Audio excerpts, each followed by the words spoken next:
Beb, aku mau cerita. Oke. Jadi waktu aku kuliah, aku pernah ikut kegiatan makrab himpunan gitu di salah satu villa di Bogor.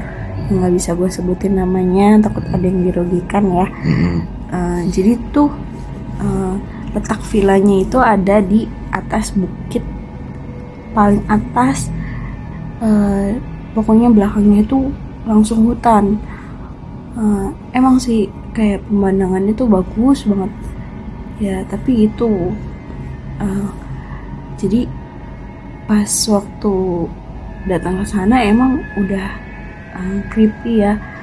Temen gue tuh anggap aja namanya X, dia tuh baru datang langsung nabrak pintu, yang mana pintunya itu kan kaca, jadi semuanya tuh pecah gitu kacanya.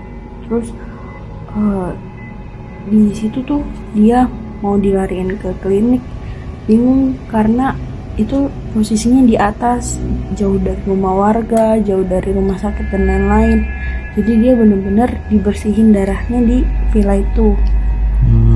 Terus singkat cerita, malamnya itu kan ada acara api unggun gitu kan. Nah salah satu temen gue tuh ada yang bisa lah gitu ya. Nah dia tuh Bisa emang ngeliat gitu ya. iya benar. Nah dia tuh emang udah ngerasa saat api unggun itu, dia emang udah ngerasa ada yang mau datang.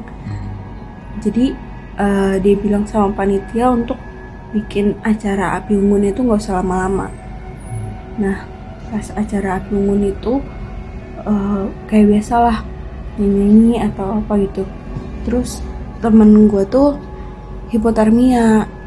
Nah Kedinginan gitu ya. iya dari situ udah tuh acaranya berhenti, selesai semua deh. Dia langsung dibawa ke kamar, langsung dipelukin segala macam karena itu kan salah satu pertolongan pertama ya. Benar-benar. Nah langsung di situ tuh ternyata dia nggak cuma hipotermia, dari situ dia kesurupan. Nah kesurupannya itu terjadi bersamaan sama teman gue yang ada di ruang tamu, ada yang di depan, jadi bersamaan gitu. Nah itu tuh beda-beda makhluknya. Jadi temen gue yang di ruang tamu itu kayak kerasukan makhluk yang ada di lukisan di ruang tamu itu. Emang di situ ada lukisan reok gitu ya.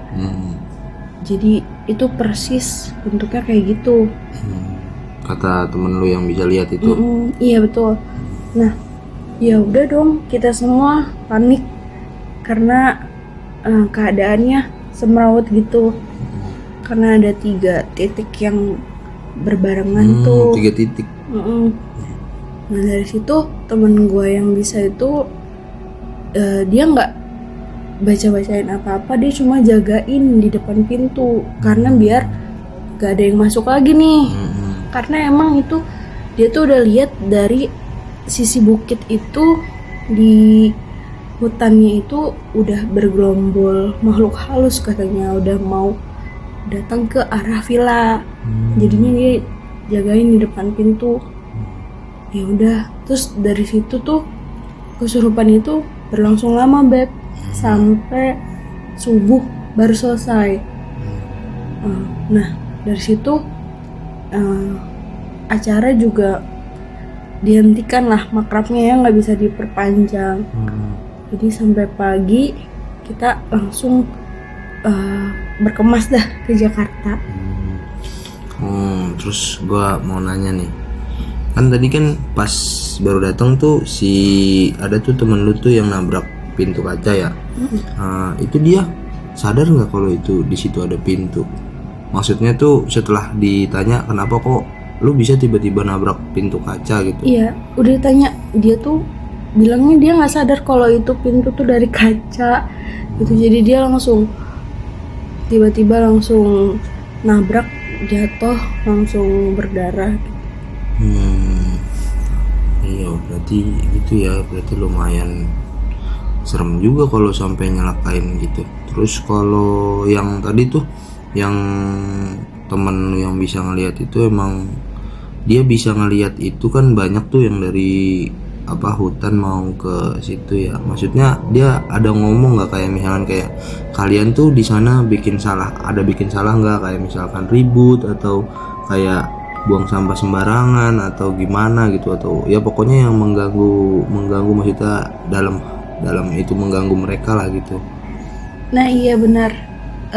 Itu kesalahan dari kita sih ya, karena kita di situ mungkin mengganggu mereka karena sebelumnya kita tuh main werewolf, terus kenceng-kenceng gitu, sampai nyalah matiin lampu, terus gebrak-gebrak segala macem. Nah dari itu mungkin emang mereka terganggu, jadi datang semua gitu.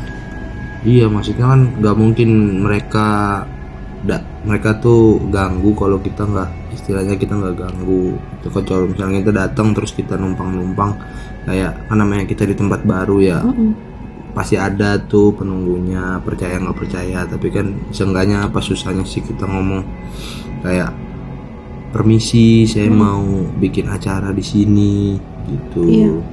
Mohon nggak diganggu kalau misalkan gitu. Tapi ya kalau menurut gua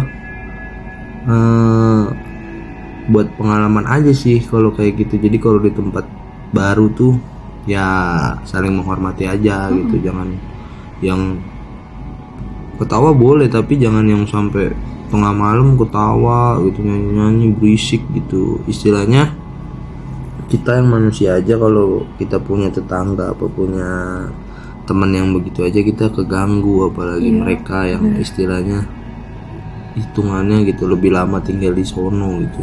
Kita pendatang gitu. Iya sih bener. Ya itu salahnya sih, karena kita nggak terlalu aware dengan lingkungan sekitar, kita nggak bingung ya dengan kita tuh hidup berdampingan dengan makhluk. Bener. Gitu. Ya mungkin juga karena emang ini ya apa namanya, mungkin kalau gue bacanya sih kayak kalian tuh niatnya tuh cuman pengen seneng-seneng gitu, jadi nggak mikirin yang kayak gitu. Jadi kayak mikirnya tuh, ih kapan lagi nih gue liburan bareng-bareng teman-teman gue di villa gitu, bikin acara rame-rame gitu.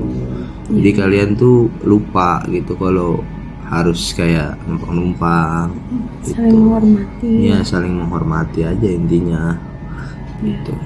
Udah sudah itu doang yang mau gue ceritain. Oke guys, tadi istri gue yang cerita. Kalau emang kalian tertarik bisa tolong bantu like, share, sama subscribe. Sampai ketemu di cerita selanjutnya. Bye.